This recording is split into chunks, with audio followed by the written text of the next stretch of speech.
ఋతువుని సత్యనారాయణ మాది చిమ్మపూడి గ్రామం, రఘునాథపాలెం మండలం, ఖమ్మం జిల్లా. ఖమ్మం జిల్లా. ఇక్కడ మేజర్‌గా ఏమొస్తుంది సార్ ప్రాబ్లమ్ ఇందులో? ఈ సంవత్సరము ఎక్కువ ఈ వర్షాలు పోయిన తర్వాత చెట్లు వడబట్టం, అక్కడక్కడ చచ్చిపోవటం, ఈ పండాకు, కొమ్మకులుడు ఈ విపరీతంగా ఉంది. దీనికి చాలా వరకు మేము స్పేస్ చేయాల్సి వస్తుంది ఈ ప్రాబ్లంకి.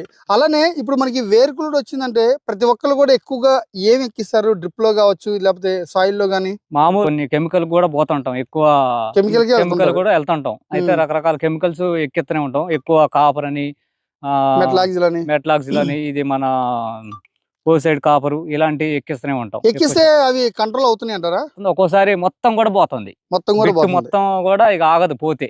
ఓకే, మీరు ఈ సంవత్సరం కొత్తగా మీరు ఏం వాడారు ఇందులో వేరుకుళ్ళు కంట్రోల్ కావడానికి? ఏపీఎల్ బయాజికల్ వాళ్ళది మొన్న ఈ కంపెనీ వాళ్ళు వచ్చేసి ఈ MHD ఈ 2 రకాలు ఈ పోసి తర్వాత 5-6 రోజుల తర్వాత రిజల్ట్ ఉంటుందని చూస్తే అప్పటి నుంచి ఇంకా ఒక్క చెట్టు కూడా పోయినట్టు అనిపించట్లే. అక్కడతో ఆగిపోయింది. కొత్త చెట్టు అయితే లేదు, ఉన్నది అట్లే ఉన్నాయి. అంటే ఇది ఇవ్వడం వల్ల కంట్రోల్ అయింది, ఆగిపోయింది కంప్లీట్ గా. ఊరు కాదు, మన జిల్లా కాదు, మన స్టేట్ కాదు, వరల్డ్ వైడ్ గా ప్రపంచ వ్యాప్తంగా ఏదైనా ఒకటే సొల్యూషన్ ఏదైనా ఉందా అంటే బైహార్జ్. దాంతో పాటు బ్యాక్టీవైపు జియాక్సిల్ లిక్విడ్. ఏవైతే ఈ బ్యాక్టీరియా ఉందో ఈ బ్యాక్టీరియాకి ఏదైనా ఫుడ్ ఉందా అంటే ఓన్లీ కార్బన్ శాతం. సో హైయెస్ట్ కార్బన్ పర్సెంటేజ్ ఉన్నది ఏదైనా ఉందా అంటే జియాక్సిల్.com. సో ఇందులో ఇది ఇవ్వటం వల్ల నేల మొత్తం కూడా గుల్లబారింది. అదేవిధంగా మనకి వ్యామ్హెచ్డి, ఎక్కడైతే రూట్ డ్యామేజ్ అయిందో కొత్త రూట్ని తీసుకురావడానికి, బలంగా వేరు వ్యవస్థ తయారవడానికే వ్యామ్హెచ్డి. సో ఇవి మొత్తం మనం ఇచ్చిన తర్వాత ఏ రైతుకైనా ఇవే ఫలితాలు వస్తాయి.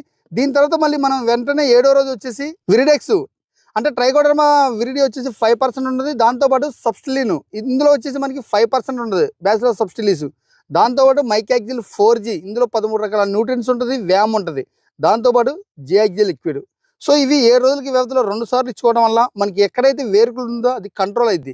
ఎందుకంటే మనం ఒకసారి ఇచ్చి తగ్గదా అంటే తగ్గదు. ఎందుకంటే మనకి సాయిల్లో వచ్చిన డిసీజ్ ఏదైతే ఉందో వాటి వ్యాప్తి ఎక్కువ ఉంది కాబట్టి చెరగలిగించే బ్యాక్టీరియాస్ అవి కంట్రోల్లో రావాలంటే దానికి సొల్యూషన్ ఒకటే ఈ trichoderma harzianum, pseudomonas, trichoderma viride, bacillus subtilis. ఇవి తప్ప వేరే సొల్యూషన్ అనేది లేదు.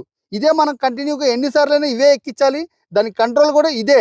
మీరు ఇచ్చే కెమికల్ వల్ల ఏంది గుడ్ బ్యాక్టీరియా కూడా చనిపోయింది అనమాట. సో ప్రతి రైతు కూడా దీన్ని గుర్తుపెట్టుకోండి. మీకు ఏదైనా డౌట్ ఉంటే డిస్ప్లే నెంబర్ కాల్ చేయండి. థ్యాంక్ యూ, ధన్యవాదాలు.